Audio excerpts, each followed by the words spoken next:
अरब सागर की लहरें आज भी कोंकण के तटों से टकराकर एक अनसुनी कहानी सुनाती हैं। एक ऐसी कहानी जो सदियों पहले भारत के पश्चिमी तट पर लिखी गई थी, जब दुनिया के बड़े बड़े साम्राज्य अपनी जमीनी फौजों के दम पर इतिहास बदल रहे थे। तब एक दूरदर्शी योद्धा ने यह समझ लिया था कि भारत की असली ताकत उसकी जमीन में नहीं, बल्कि उन लहरों में छिपी है जो देश की सीमाओं को छूती हैं। यह कहानी केवल पत्थरों की नहीं, बल्कि समुद्र के उस अभेद्य सुरक्षा कवच की है, जिसे आज हम मराठा नौसेना की खोई हुई किलेबंदी के रूप में जानते हैं।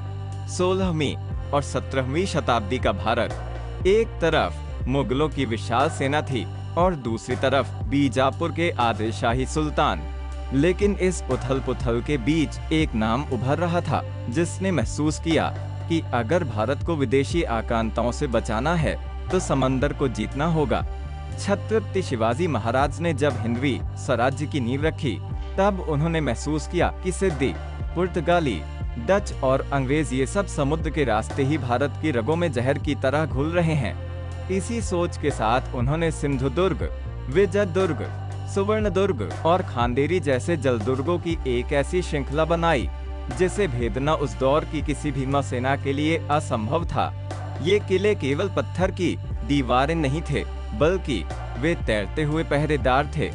समुद्र के बीचों बीच खड़े इन किलों की बनावट ऐसी थी कि दुश्मन के जहाज के नारे आने से पहले ही खौफ खा जाते थे।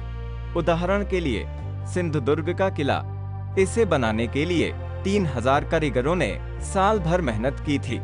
इसकी नींव इतनी गहराई में रखी गई थी कि आज भी आधुनिक इंजीनियर उस तकनीक को देखकर चकित रह जाते हैं। लेकिन सबसे बड़ी बात यह थी कि इन किलों के जरिए मराठों ने अपनी नौसेना को जो रसद और ठिकाने दिए, उसने पूरे पश्चिमी तट का समीकरण ही बदल दिया। कान्होजी आंग्रे, जिन्हें मराठा नौसेना का शिवाजी कहा जाता है, इस किलेबंदी के सबसे बड़े सूत्रधार बने। उनके समय में इन समुद्री किलों की ताकत अपने चरम पर थी। अंग्रेज और डच जो पूरी दुनिया के समंदरों पर राज कर रहे थे, कान्होजी के छोटे छोटे लेकिन बेहद फुर्तीले जहाजों के आगे पानी मांगते थे। इन किलों में मौजूद तोपें समुद्र के उस हिस्से को कवर करती थीं, जहां से व्यापारिक जहाज गुजरते थे। आज जब हम उन खंडहरों को देखते हैं तो मन में एक सवाल उठता है, इतनी महान इंजीनियरिंग और इतनी गहरी रणनीतिक सोच आखिर वक्त की धूल में कैसे गुम हो गई? इतिहासकारों का एक बड़ा वर्ग मानता है कि 1818 में मराठा साम्राज्य के पतन के बाद अंग्रेजों ने सुनियोजित तरीके से इन समुद्री किलों की अहमियत को मिटाने का काम किया। उन्होंने इन किलों को समुद्री लुटेरों के ठिकाने के रूप में चित्रित किया, ताकि दुनिया के सामने अपनी नौसेना की श्रेष्ठता साबित कर सकें। जबकि असलियत ये थी कि ये किले भारत के स्वाभिमान की आखिरी दीवार थे। आज भी जब आप इन किलों के अवशेषों पर खड़े होते हैं तो समुद्र की नमकीन हवा में आपको तोपों की गूंज और उन साहसी नाविकों की पंजाब सुनाई देगी, जिन्होंने बिना किसी आधुनिक तकनीक के केवल हौसले के दम पर समंदर को अपनी मुट्ठी में कर लिया था। रहस्य अब भी बाकी है। कई लोग आज भी इन किलों के नीचे बनी उन सुरंगों के बारे में बात करते हैं जो समंदर के तल के नीचे से मुख्य भूमि तक जाती थीं।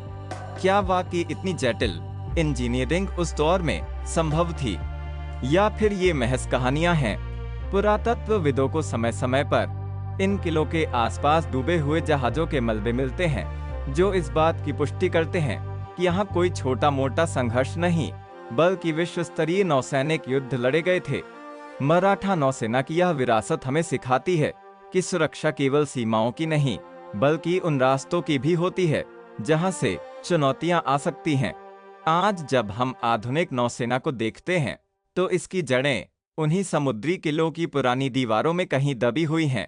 उन लहरों के बीच आज भी एक गौरवशाली अतीत छिपा है, जो चाहता है कि हम उसे फिर से याद करें। अगर आपको भारत के इस गौरवशाली और अनसुने इतिहास की यह यात्रा पसंद आई है, तो इस वीडियो को लाइक करें और कमेंट में बताएं कि क्या आप सिंधुदुर्ग या विजयदुर्ग जैसे किसी किले की यात्रा कर चुके हैं।